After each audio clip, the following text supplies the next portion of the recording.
We are going diving with Sam Fricker. So I started diving when I was about 11 or 12, and I was doing gymnastics and trampolining at the time, but there was actually a girl that I liked that was diving. Now, I was up in Newcastle, and the pool was so cold, it was windy, but she was there, so I'd go, and eventually I fell in love with the sport, which brings us to today. So we're going to bring you all the way up to the 10 metre, talk you through it until we send it. So currently warming up, got my synchro partner Xixing here, who's an absolute legend. Xixing is a former world champion, and we won the Commonwealth Games medal together in synchro. But Xixing's more experienced, so I tend to take his lead on what we need to do to get better. It's really cool because we've got such a big following on TikTok and YouTube as well. We've got over 2.3 million on YouTube, and I do post a lot of our synchro stuff as well. You know, Xixing's quite known for his dancing at the Commonwealth Games. You know, remember you dancing? Yeah. That was really fun. I love that stuff. But I think it's a really good way to show like the behind the scenes of what we do as athletes, especially as Olympic sports. Sometimes they don't get as much coverage, so we can share a lot of what we do in our own special way through social media.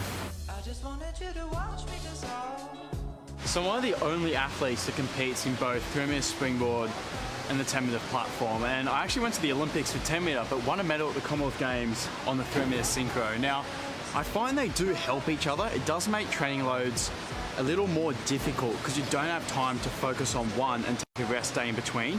You got to be doing both disciplines day in, day out, which makes it more difficult, but I find there's a lot more opportunity, and this kind of training really helps my 10 metre, and my 10 metre training really helps my 3 metre. And Matt Mitchum did both in Beijing, and he won a gold medal, so I don't think it's that bad of an idea. Some of my biggest achievements in diving so far would have to be making that Tokyo Olympic team. Then, of course, winning a medal at the last Commonwealth Games in Birmingham. Another huge dream just ticked off my bucket list. So everyone asks me, like, why do we have a towel if we're literally just going to be jumping straight back in the water? Now, there's a good reason for it.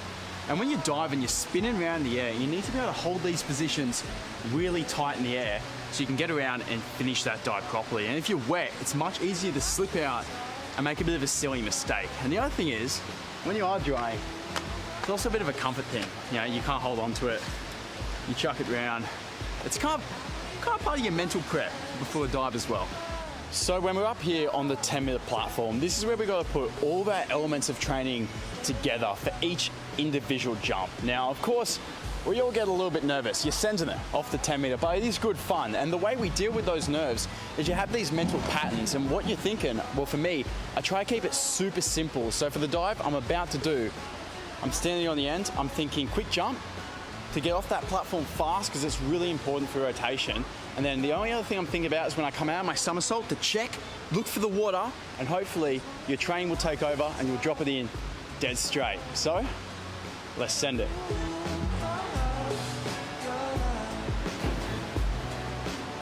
Well, thanks for coming along to check out the diving program and see a little bit of what we do here in the pool, and hopefully you can follow along through our road to Paris. That is our next major goal, to try and make the next Olympic Games.